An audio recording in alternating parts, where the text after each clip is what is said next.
Welcome to the deep dive. Today we're tackling a really interesting idea from a research paper. It's called total science.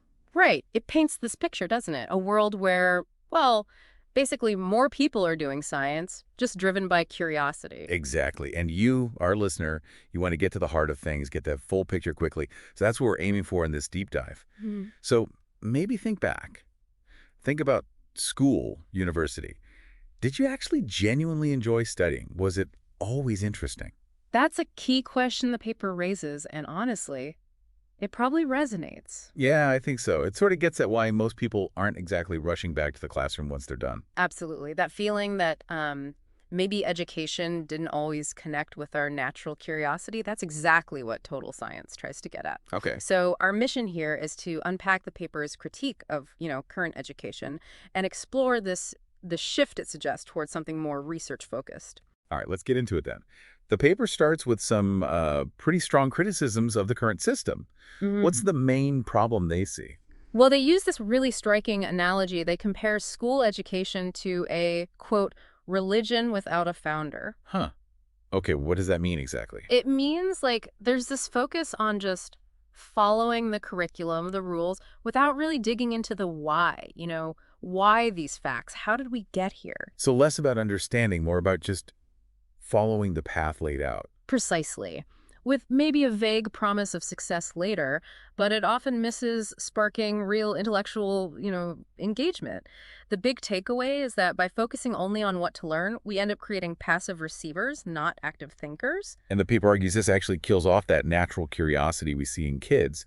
They learn what to think, maybe, but not how to study or question things themselves. Spot on. And then it dives into the technical details of why this approach is flawed. Three main things. Okay. First, just the sheer volume of different facts you're expected to cram in. Right. Second, the huge reliance on just memorizing it all, rote learning. Yeah. And third, maybe the most important point, there's often very little on how we came to know these facts. How are they discovered? Oh, yeah. That definitely rings true. I remember chemistry class Exactly the example they use. is, okay, like you get the formula, right? AA plus BB equals CC plus DD. Mm-hmm. You learn to balance it, maybe. Yeah. But you never hear about the actual experiment. Right. The setup, the analysis they use, how they process the data to even confirm that reaction, it's just presented as fact. Done deal. Like it just appeared out of nowhere. Yeah. And the author says, even a brand new scientific paper quickly becomes history in the system, just another fact to accept, not something to understand the origin of. Okay, so questioning the source, the basis of knowledge, is key. Hugely important. And to really drive this home, they bring up a pretty controversial example, the new chronology by Fomenko and Nosovsky. Ah, right. I've heard of that. They basically challenge the whole established historical timeline since, the 1st century AD? That's the one. Fomenko, he started by looking at anomalies in old astronomical data about the moon's movement. Okay. And his analysis led him to question if the dates assigned to those observations were even correct. That snowballed into a much bigger questioning of the whole timeline established by Scaliger and Peto centuries ago. Wow. So it started with data analysis, essentially. Yeah. And, regardless of whether you buy into their final conclusions about history. Which is a whole other debate. Exactly. It serves as this extreme example of questioning the very foundation of what we accept as known. Garry Kasparov even wrote a foreword for one of their books, mentioning things like the Dark Ages seeming odd, or why the supposedly advanced Greeks didn't invent steel. Interesting. So they differentiate between dating events and then how history gets written after the dates are set. Right. The point isn't necessarily to agree with the new chronology, but to see it as illustrating this larger issue. We often don't understand the basis of accepted knowledge, and that's a gap the paper argues education needs to fill. Okay, that makes sense. And this isn't just a problem in high school, is it? The paper looks at universities, too. It does, yeah. It points out that for most bachelor's degrees, doing actual research isn't usually mandatory. Right. It might be encouraged, but it often doesn't earn you credits or anything. Exactly. And this leads to a situation where universities sometimes struggle to get their own undergrads involved in research.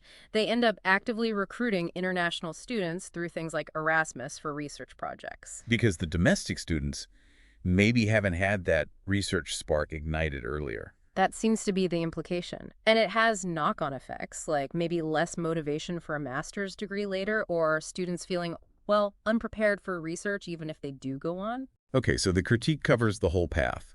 What's the proposed fix then? This total science idea must have solutions. You mentioned research-based learning and teaching. Yes, RBL and RBT. So research-based learning, RBL, that's the active part. Students do research. Okay. They're actively involved, maybe designing a small experiment, analyzing data, with the teacher acting more like a tutor or a guide. So hands-on discovery. Pretty much. Then there's research-based teaching, RBT. This is a bit more passive for the student in terms of doing the research themselves, but the material they learn is grounded in actual research. So instead of just textbook summaries. Exactly. You'd be engaging with, say, key scientific papers, maybe monographs or dissertations, obviously adapted for the right level. The goal is to stimulate that research way of thinking, even when you're learning existing knowledge. Getting closer to the source material, understanding the process. That's the core idea, shifting from just being knowledge consumers to potentially knowledge creators, or at least understanding creation. Okay, that sounds good, but what about the sheer amount of information? If we're digging into actual papers, doesn't that risk overload? That's a fair point. And the paper suggests something interesting, really leaning into technology. Specifically, studying and using databases, SQL, NoSQL, across different fields. So it's not about memorizing more, but about getting better tools to manage information. Precisely. It reminds me of that Steve Jobs quote. The bicycle for the mind. That's the one. Computers, and by extension databases and search tools, they amplify our ability to handle information. So learn to use the tools effectively rather than trying to store everything internally.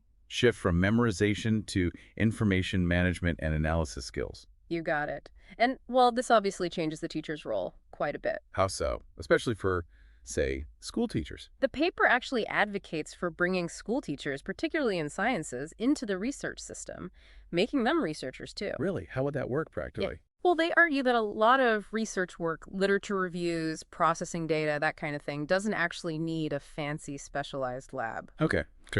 So the idea is to reduce the teacher's classroom hours, maybe give them status closer to university lecturers, and encourage them to develop their own teaching programs based on their own research. Wow. Moving away from standardized curricula towards teacher-led inquiry, getting rid of what they called factomania. Exactly. Teachers become active contributors to knowledge, not just deliverers of facts someone else decided on. That's a big shift. But Hmm. total science isn't just for students and teachers, right? It seems broader. Much broader. It acknowledges, not everyone becomes a professional scientist.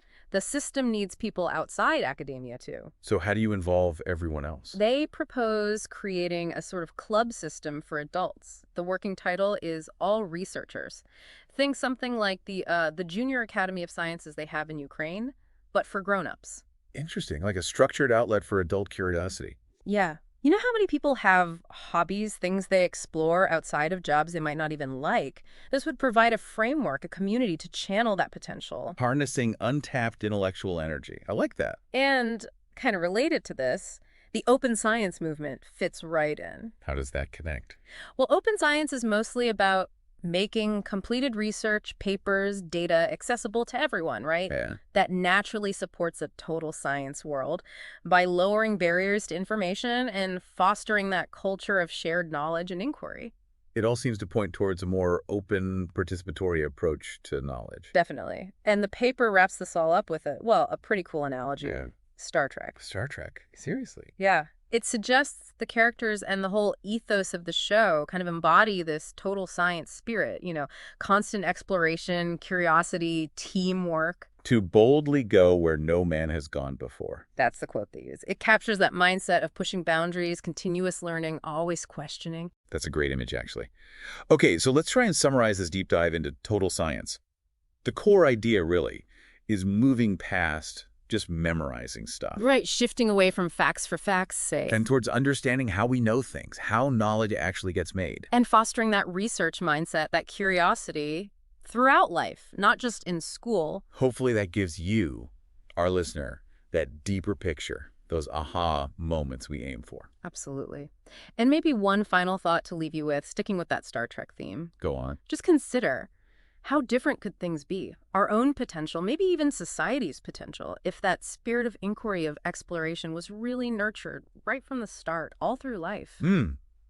What new frontiers might you, listening now, be inspired to check out if learning felt more like discovery? Yeah, something to think about, reflecting on your own learning and maybe that untapped potential we all have.